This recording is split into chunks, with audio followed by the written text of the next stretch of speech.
एक बार की बात है, भगवान शंकर का मन राम कथा सुनने के लिए हुआ और राम कथा सुनने के लिए भगवान शंकर कैलाश पर्वत से उतर करके दक्षिण भारत पहुंचे हैं, कुंभज ऋषि के आश्रम में। और कुंभज ऋषि के आश्रम में भगवान शंकर आए हैं।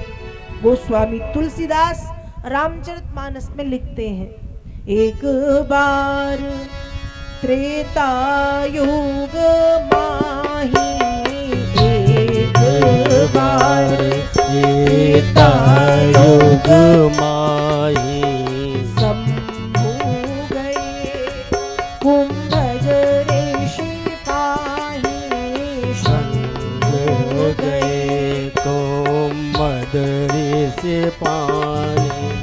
एक बार त्रेता युग माही, एक बार त्रेता युग माही, शंभु गए कुंभज ऋषि पाही, शंभु गए कुंभज ऋषि पाही।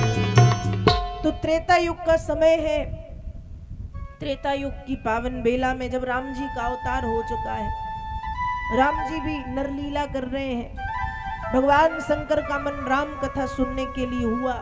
कुंभज ऋषि के आश्रम में पहुंच के भगवान शंकर ने राम कथा सुनी।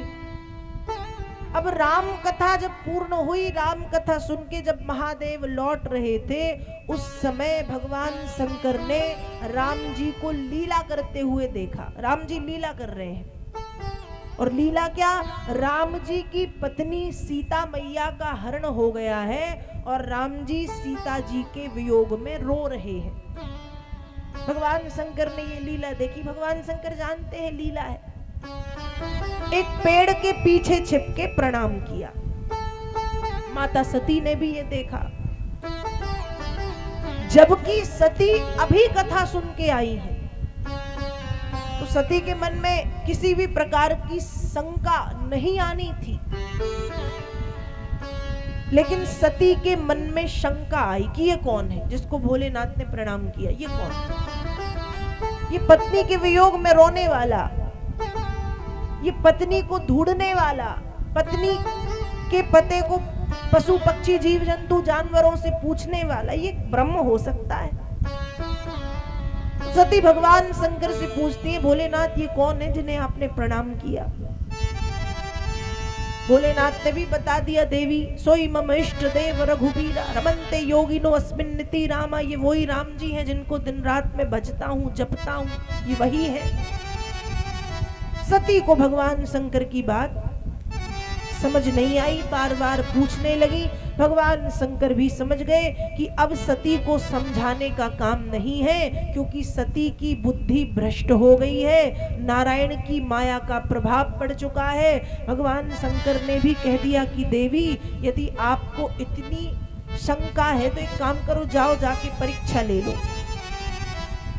सती परीक्षा लेने गई। आगे की कथा आप जानते हैं। सती परीक्षा लेने के लिए पहुंची हैं। माँ सीता का वेश बना के राम जी पहचान गए। लज्जावश सती वापस आई हैं। यहाँ भगवान शंकर ने पूछा है कि कहो देवी कैसी परीक्षा ली? पर माता सती ने झूठ कह दिया कि मैंने कोई परीक्षा नहीं ली, मैंने तो प्रणाम किया और लौट आई। भगवान शंकर को सती की बातों पर भरोसा नहीं हुआ। नेत्र बंद करके भ्रकुटी केंद्र में देखा। भगवान शंकर को सब पता चला कि सती ने तो मेरी माता सीता का वेश बनाया है। उस समय भगवान शंकर ने सती का त्याग किया और त्याग करने के बाद भगवान शंकर 87,000 वर्ष तक तपस्या करने के लिए बैठ गए।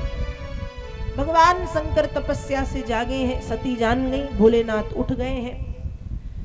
आकाश मार्ग से देवी देवता निकल रहे थे। सती के पिता प्रजापति दक्ष ने एक बहुत बड़े यज्ञ का आयोजन किया है और एक बहुत बड़े यज्ञ का आयोजन हुआ। सती भी जाना चाहती है, भगवान शंकर से कहा।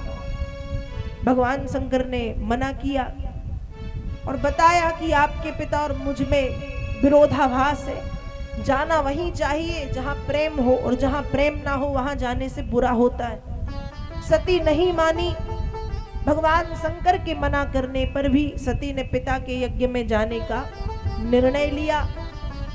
पहुंची है, भगवान भोलेनाथ का पिता के यज्ञ में स्थान जब नहीं मिला तो अपने पिता को अपशब्द कह के सती ने यज्ञशाला में ही उत्तर दिशा तरफ मुख किया, अपने ऊपर पीला वस्त्र डाल के योग की अग्नि से अपने शरीर को जला करके भस्म कर दिया।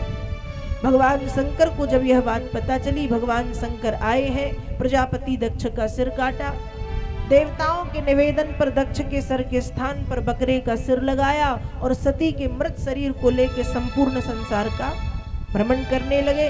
तब नारायण ने सुदर्शन चक्र से सती के उस शरीर के टुकड़े किए, 51 भाग हुए।